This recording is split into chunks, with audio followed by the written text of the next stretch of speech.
नमस्कार दोस्तों, मैं आपका दोस्त बजरंग प्रजापति एक बार पुनः आपके सामने उपस्थित हूँ अमर कथा महाभारत का एक और रहस्य लेकर। ये तो आप सभी जानते हैं कि महाभारत का युद्ध 18 दिन तक भीषण युद्ध चला था, जो आखिर में सब कुछ तबाह हो गया।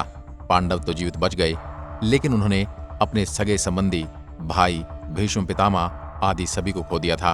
और इसी वजह से न तो उन्हें जीत की प्रसन्नता थी और न ही राज्य का कोई लालच था। लेकिन दोस्तों, क्या आप जानते हैं, जब भीम ने दुर्योधन को मारा था, तब मरने से पहले दुर्योधन ने कृष्ण को भला बुरा कहा था।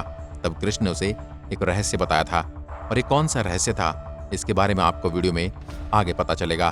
तो चलिए शुरू करते हैं आज का वीडियो।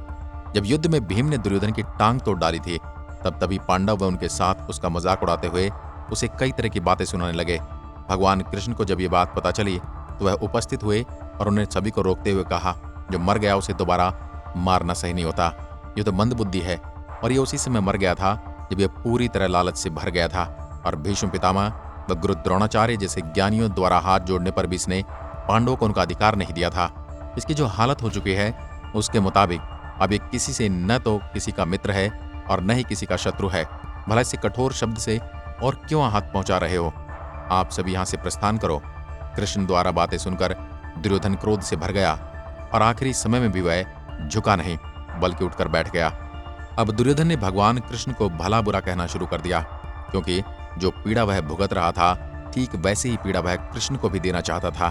दुर्योधन बोला, कंस के दास के पुत्र, मुझे तो अधर्म से मारा गया है, और तुम्हें तो इसके लिए शर्म आनी चाहिए, क्योंकि तुम तो मेरा उपहास कर रहे हो।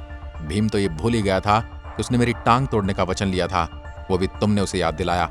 ऐसे ही तुमने न जाने कितनी चालाकियों द्वारा उन योद्धाओं का वध करवाया है, जो भूमि पर केवल शस्त्रों से युद्ध करते थे, जिन भीष्म पितामह को इस संसार का कोई मनुष्य देवता भी युद्ध में हरा नहीं सकता था।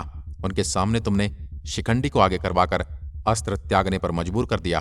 फिर तुमने अश्वत्थामा नाम के हाथी को मारकर गुरु द्रोणाचार्य के हाथ से शस्त्र गिरवा दिए और धृष्टद्युम्न द्वारा उनका वध करवा दिया। जब कर्ण ने नाग अस्त्र से अर्जुन का वध करना चाहा, तो तुमने उसे असफल कर दिया। इसके बाद भी तुम नहीं रुके। जब उसके रथ का पहिया गड्ढे में धंस गया, उसे बाहर निकालने की कोशिश कर रहा था, तब उसे असहाय समझकर तुम लोगों ने उसे मार दिया। यदि तुम कर्ण, पितामह भीष्म और गुरु द्रोणाचार्य के साथ बिना छल के और माया के युद्ध करते, तो पांडवों की जीत नहीं होती।